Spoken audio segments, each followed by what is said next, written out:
Coming up. Oh, I definitely want to download this now. I'm reading the whole story just like that. Nice try, Sam, for the first read. Well, I tried to make it quite light. I've learned how to just stay in that character. My hands are so sweaty. The longest I've done is about 9 hours. That's what I needed. Could you not have told me that already? Your visual would be very different to Mark's. Is your mouse not working? Share with us. Jack and Nori, yeah. And now, enjoy the podcast.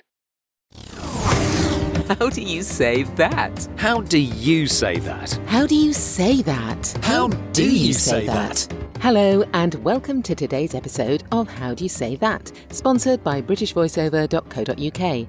It is the podcast show dedicated to anyone who has ever had to read a script out loud in front of a mic. And here is my co-host, Mark Rice. Hello, hello. Hello, hello, hello.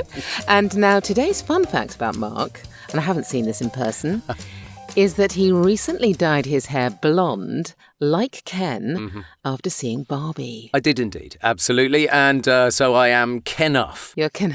Me and my brother-in-law did it, and we look fabulous, to be fair. I bet you bloody do. It's taken the years away. It's on Facebook, so if you follow me on Facebook, it's there and you can see the pictures. And are you going to keep it? Are you going to keep I the quite blonde? like it. I might do. I might do. Oh. Well, my co-host is Sam Boffin, and her fun fact is also about going blonde. She dyed her hair platinum blonde for a stage play and then ended up in 2 plays at the same time where you had to wear a wig for your natural colour in the other part. That's annoying. I did. It was annoying. I had to actually go out and buy a wig in the actual colour of my normal hair just to be able to do it, because it was at the Edinburgh Festival, and so it was. I did the platinum blonde in the afternoon, and then I did the other play in the evening. And Wow. I wish I'd just kind of bought the platinum blonde wig, Yes, and then I of wouldn't have course. had any of the problems later on about dyeing it back or anything like that. So anyway. Well, of course, we also have a special guest this week, and I wonder if he's got any platinum blonde stories. It's Drew Campbell. Hi, Hello, Drew. Thanks for Drew. coming on the show. Hello. It's a pleasure being here. Thank you very much. Lovely to have you. So It really is. Drew is a Yes. multi-award-winning voice actor based in Carlisle in Cumbria. He's been a voiceover for just over 10 years, and he's also a singer, guitarist and songwriter. And that was pretty lucky because he already had a garden studio. That is pretty cool, actually. Yes. Yes, very good. He has voiced for video games like Warhammer 3 and Total War Troy Mythos. Mythos? Is it Mythos? Mythos, I think. Try yeah. Mythos, yes.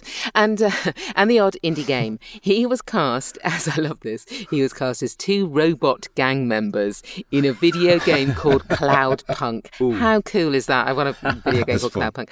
That was He fun. was a Cockney robot and a screechy American robot. Well, here's the thing you might not know. He was also entered into the Eurovision Song Contest twice by a Swedish songwriter that he created some music with. The first song was called Micro Mini Thong, but Drew, I can't imagine why that didn't go anywhere. I don't know. I know. It was about a man who wore a gold thong on the beach, You'd have and he thought- kind of loved himself. You'd have hoovered that up, surely, at the Eurovision. I would have thought that would be absolutely... I mean, I just think it's fascinating. That's That so is a cool. fun fact all of its own, but do you have another Yes. fun fact for us as well? Yes, actually, it was about the Hurricane Katrina. Right. I got involved with a songwriter called David Bethune in Canada, and he did this song called "Reach Out," and me and I think 18 artists from around the world got involved. Wow. Like a charity single. Yeah, a bit of think of Band-Aid, that type of thing. And we called it "Pause for the Cause." It was it's not. The song was called "Reach Out," but the group of us were called like "Pause for the Cause" because it was all the misplaced animals in So pause as in That's cute. PAWS. Pause. Okay. Yeah. And That's so cool. anyways, that was 18 artists, including it was what's his name, Frank Pizarro. He was in the Platters for 8 years, and he toured with them for about 8 years. Wow. And he got involved, and but I got chosen as the lead. Oh, nice. Sort of thing. True. So there was my voice in there. I opened it up, and then there was in the chorus as well. Please send me a link and I'll put it in the I'll show send you the notes. link. Oh, fantastic. Well, let's have a look at our first script of the show, chaps, and ask, how do you say that? Play, how do you say that? So this is a little bit of something that I did fairly recently. The reason for this is it is a script about storytelling. Right. Which always in storytelling, but definitely in a business setting. To consumers, to like customers and things. Right. Yes, it is. Yes, absolutely. It's to people like us. It's to small business owners. Because when I first read it, when I first looked at it, it looked like a piece of e-learning script. No, it's not. It's Okay. it's a customer facing. No, it's not. It's not e-learning. Were you given any other notes on I it? never thought of that, actually, that it feels like a bit of e-learning. No, it's not. Sorry. Was I given any notes? Any other notes on it? Not really, no. And I personally think it has quite a clear... although we can always trip up on that. I was going to say it has quite a clear, feel to it. But as we know, what I think is a clear feel to it is not necessarily what somebody Sometimes else... trips me up straight away. Yeah. Absolutely. Exactly. Absolutely. Right. Very much so. All right, Drew. Well, you get a go in a moment, but I'm going to attempt this first, if that's okay. Right. So storytelling. Okay. All right. Let's give it a go. If you're a small business owner who wants to stand out and attract more clients without spending too much on marketing, read on. Everyone has a story to tell, and the story behind your business is what makes you unique. That's why your About Me page is so important. It's where new visitors will find your story. A good story will resonate and engage. It's why people come to you and not someone else. It's why people come to you and not someone else. And good stories get shared more, so making yours sticky is great for business. I changed that because I realised as I got to it that I had completely approached that line wrong. So, but I think the second time I did it probably hit that better. Yes. Yeah. Yes, it is. It's. I think so. It's come to you, not someone else. Well, I loved that. It was really personable, really light. Yeah, friendly. And you are a person in this. You probably gathered that, didn't you? Yes. Yeah. Yes. You are seen on screen, and all the stuff that you're talking about is able to be read on screen. So which is why it said read on, which is an odd thing to see in a script, really, isn't it? It is. Yeah, I was thinking that. Well, of course, I didn't have the visuals when I did it at all, because they would create the visuals around your voice in things like this. But I did ask them a lot of questions about that sort of thing because you had to really create what kind of character did they see visually. I was really interested in what kind of character they wanted visually on screen. Well, I tried to make it quite light because I think that's nice. That's why I asked the question about e-learning, because it's completely opposite to the way that I thought it was. Yeah. Right. You were nice and peppy. I liked that. I like that. Yeah. So, so Drew, do you want to have a go? Right. Yeah, I'll go have for a it, go, Drew. yeah. Let's see. If you are a small business owner who wants to stand out and attract more clients without spending too much on marketing, read on. Everyone has a story to tell, and the story behind your business is what makes you unique. That's why your About Me page is so important. It's where new visitors will find your story. A good story will resonate and engage. It's why people come to you and not someone else. And good stories get shared more, so making yours sticky is great for business. Oh my God, I loved that. I loved that. It was very low key to start with. Yeah.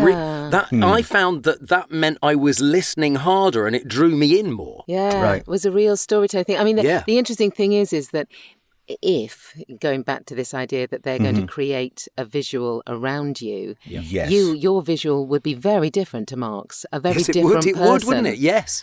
I mean, I really love that. And you did something absolutely gorgeous on the last little paragraph. Right.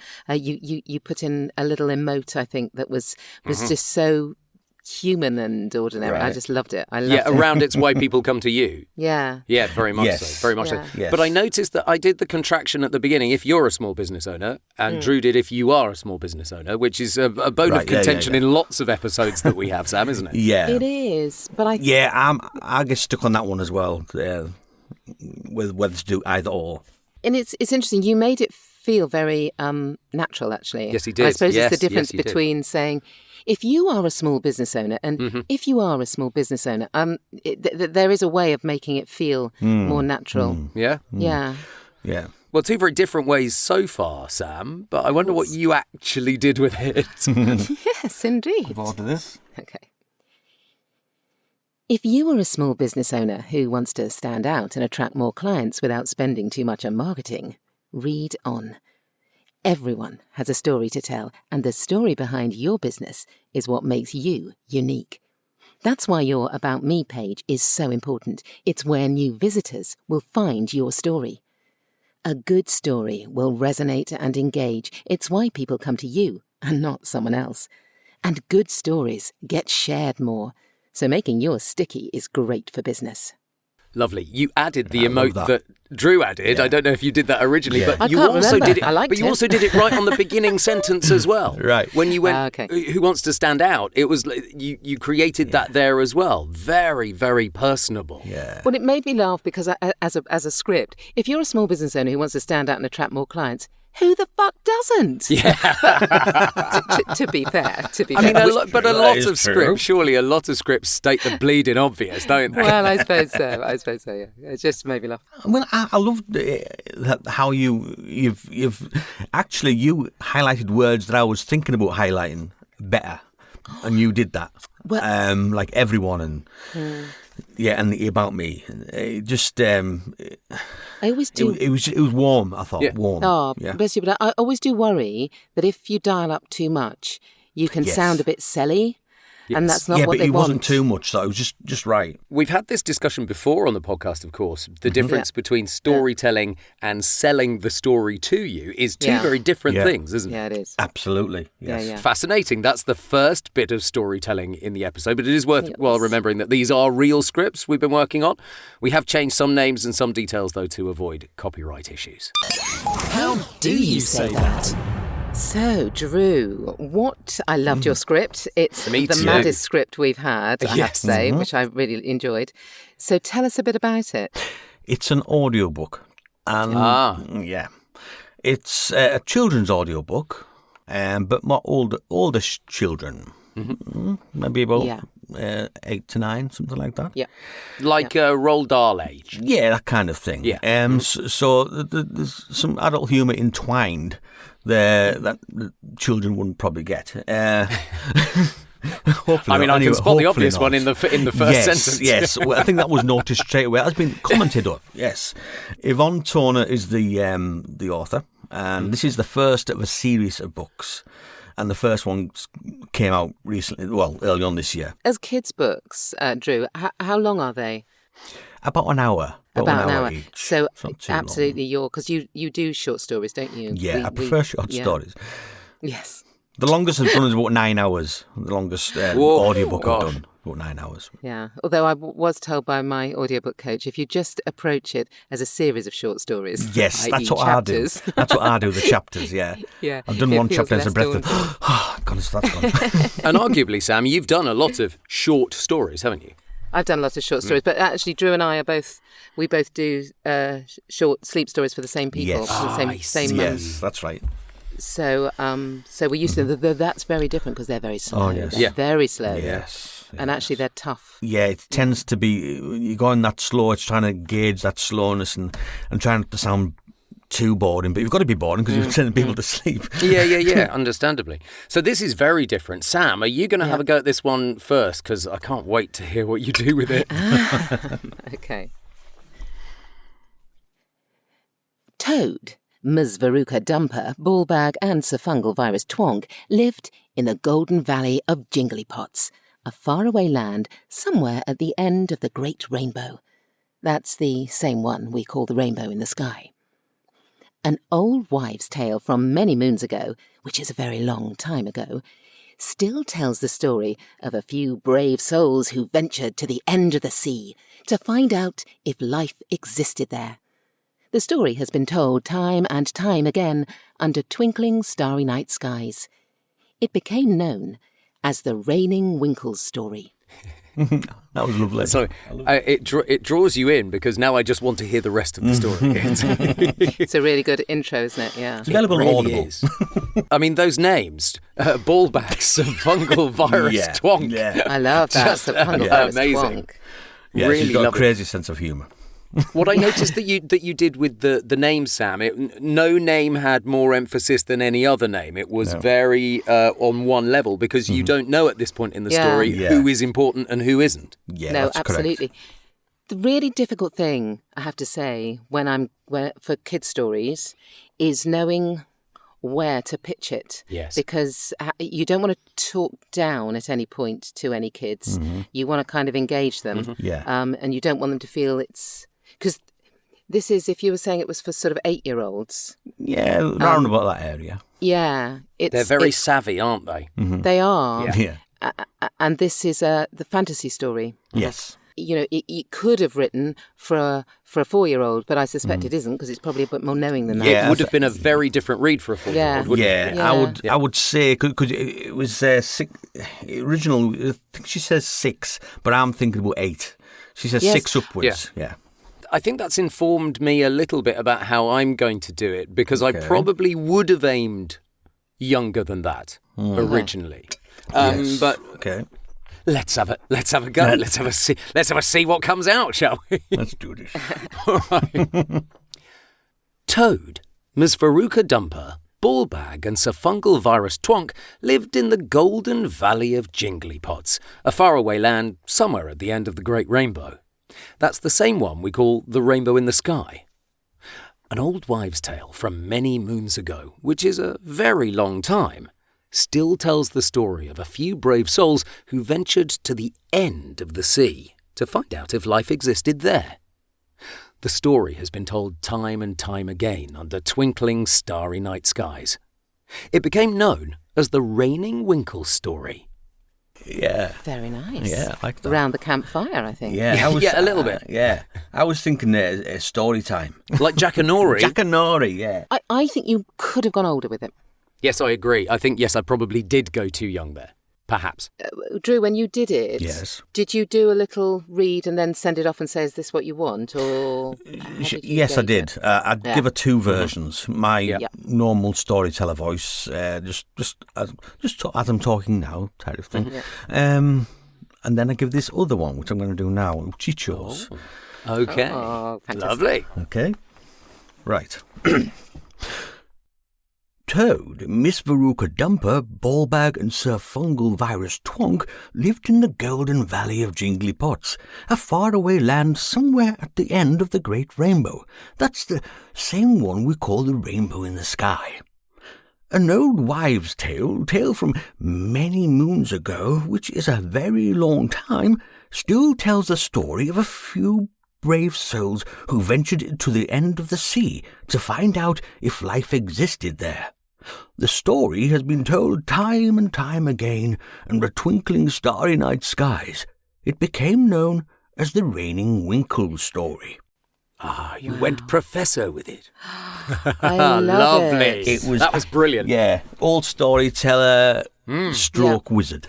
That's what you want to. Yes. Do you do lots of character voices? Yeah, I'm I do, actually, yeah. because that's your forte. Yeah. So I had to do all the characters in this. There's them characters that you see there, and there's other characters. Did you do Ms. well. Veruca Dumper? How was Ms. Veruca Dumper? Miss Veruca, it was she's a witch. Of course she is. Ballbag, get here now. That kind of. Personally, I wanted to know what Ballbag sounded like. Well, Ballbag's a bit of an oath, a big clumsy fella, and a bit stupid. So, my name's Ballbag. Oh, this is so lovely. Oh, And I so, definitely want to download and what this about now. Toad? Was Toad more... Toad was more like that. Oh, so a bit Windy the Willows type. Yes, that's what I was thinking Yeah. with the Toad. Yeah. It has that kind of feel to it anyway, doesn't it, really? So Fungal Virus Twonk was different. That was, I based him on Tim, nice but dim. Oh, nice. And you got that little sort of, that sort of thing in a voice that does that. Absolutely. Oh, fantastic. And presumably loads of other characters as well. Yeah, there's actually a character called, is a cabbage, actually. Right. And think of Arthur Daly, that type of thing. Oh, okay. A wheeler dealer. That's fascinating. Hello, Willie Deal. How you doing, mate? That kind of thing. So you can have real fun with it. Yeah. I think it was. I wouldn't say it was easy, but the thing is, with it being a series of books, I had to nail the characters. So it's fairly early the on, I following would think. books. Yeah. So this was your narrator voice. Did the narrator intro the whole thing and then it was just character led, or? I'm reading the whole story just like that. And as the narrator. Originally it was just, I think the original one was Toad, Miss Veruca Dumper, Ballbag, and Sir Fungal Virus Twonk. That's how I read it. In your regular storyteller Yes, voice. yes. I was going to say you definitely laid a characterisation over the top of it Yes, from the very off. much. Yeah. I love it. I love it. And now, here is the part of the show that can be both hugely enjoyable and utterly terrifying. It No, not this bit. Please, is no. the wild card section. So let's see what we can do with these crazy scripts. Let's see what we're doing. Drew, can you pick one of the scripts and give Sam a new motivation, please? Oh, Lordy. I think Sam's script for this one. Okay. And I'm thinking you are very nervous and you're about to jump out of a plane. With a parachute, obviously. So I'm You'd a be very reluctant skydiver. Yes. Oh, my good, reluctant and then skydiver. and then you finally jump off. Okay. Cool, Okay. Cool. Yeah. If you are a small business owner who wants to stand out and attract more clients without spending too much money on marketing, then read on.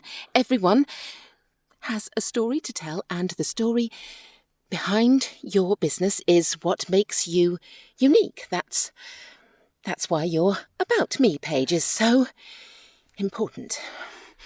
It's where new visitors will find your story. A good story will resonate and engage. It's why people come to you and not someone else. And good stories get shared more, so making yours sticky is great for business. We can see you get out of the play there, absolutely. visualised That was really lovely. I wondered if you might have gone louder, more shouty, because a plane is very noisy, of course, at that point when you're dangling your legs over the side. That's a really good point, actually. Whereas You're it was much more insular in what was happening in your brain rather than what you were saying out loud. Do you know that is a really good piece of direction? You're probably right. That would have probably been what they had said to me. Nice try, Sam, for the first read. Now, listen, love. Yeah. The plane's really noisy. You've got a big backpack on. We've got this sound effect going on. Yeah, okay. Oh, it was a lovely read, though. The thing is, both Drew and I, from our reaction, we both spotted the moment that you left the plane. Yes. It was really obvious. I just seen you vanishing down. I mean, I'm glad, Drew, that you said originally she does have a parachute on, because otherwise that would have changed the motivation entirely. It would have done. Oh, my God. Right, so I'm going to suggest one for you now, Drew, if I may. I am going to go with your script, so the Golden Valley of Jingly Pods. But I would like you, do you remember the Addams Family? Yes. I would like you to do it like Lurch from the Addams Family. Wow. There you are. Not easy, but... Lurch, that you rang, sir. That exactly. Oh, yes, you see, Drew, yes. you'll be brilliant at that. Okay, right.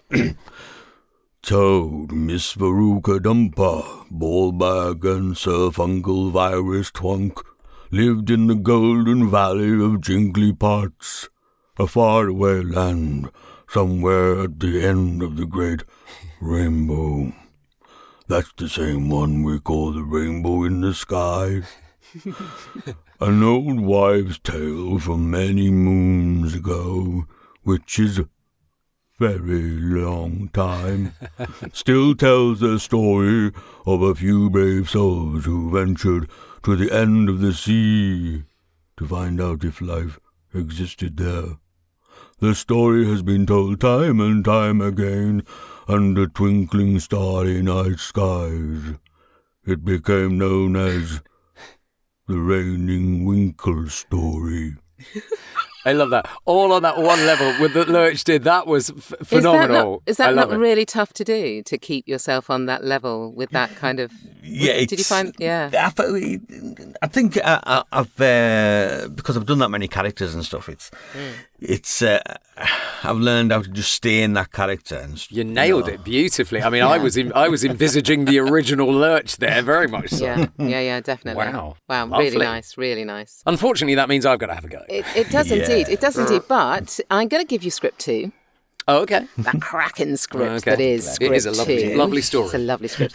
And I would like you to be and you can be as characterful or not as you please. Right. I'd like you to be a film director. You're on set, okay? You're on Yes. set, and probably these are your actors. Yes. Yeah? Yeah. Aye. So Okay. you're about to start a very important scene. That's it. Right, okay.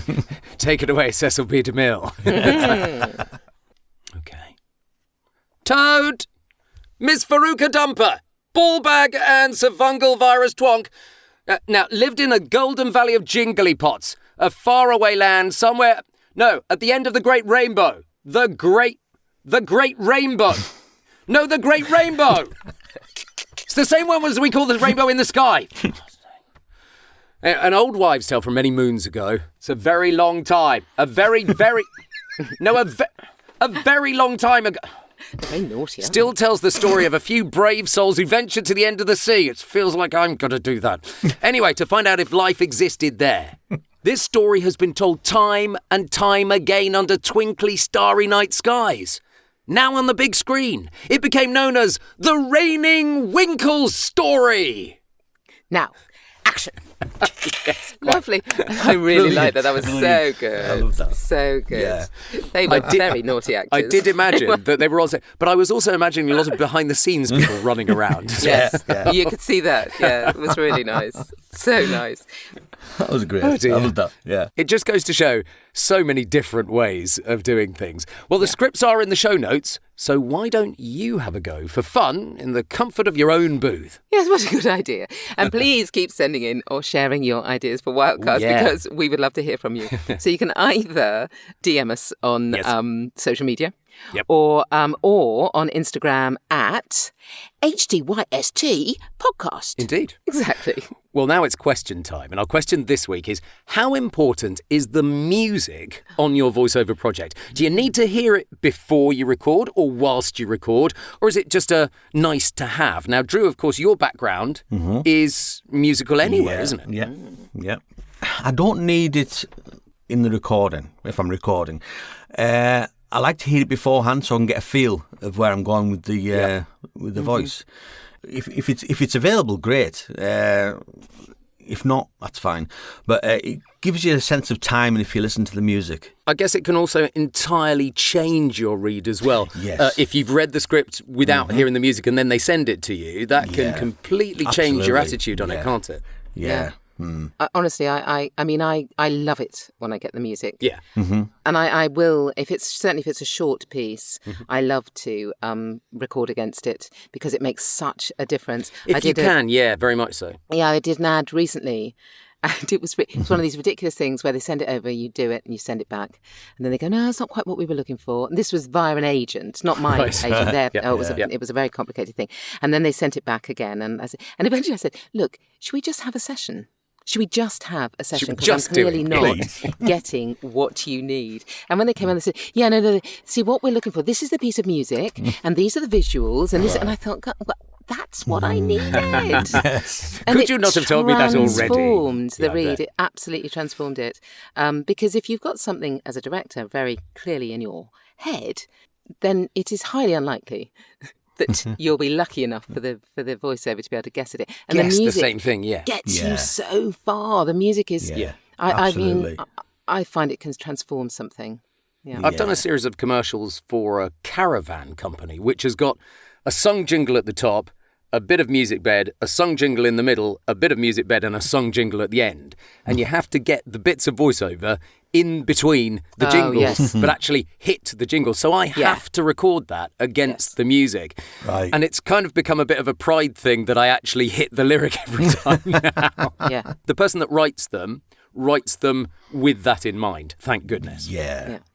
But sometimes I found one it was for L'Oreal, and luckily I had the session with them, but they sent us the music beforehand, and that was, I mean, I had the visuals, I had the music, so perfect. So I did it according to the music. I sent them the sample over just to see if that's what they wanted, and said, "Oh, that's great."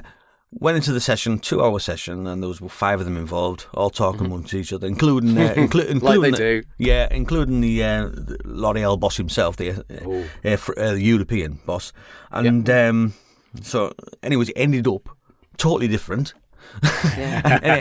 And for what they said they wanted, it was just ended up just being more like conversational rather than the original. So it doesn't always, and it didn't really go for me with the music. Although the fact that it was a director's session massively helped. Yes, absolutely, yeah. Thank you so much, Drew, for coming on the podcast. Thank you so much. Absolutely, thanks, Drew. Yeah, my pleasure.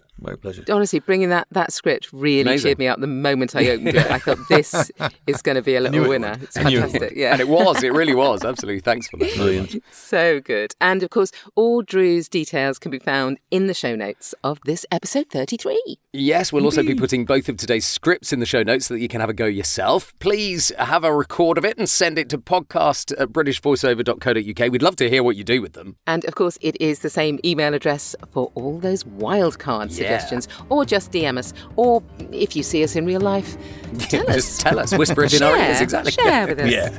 Yeah, well, if you enjoy listening, we'd love you to write a review on Apple Podcasts, please. We would, but that is it. That's it for this week's storytelling episode. Already? I know. So we will be back next week with more scripts and another voiceover guest when we will be asking... All together now. How do you say that? How do you say that?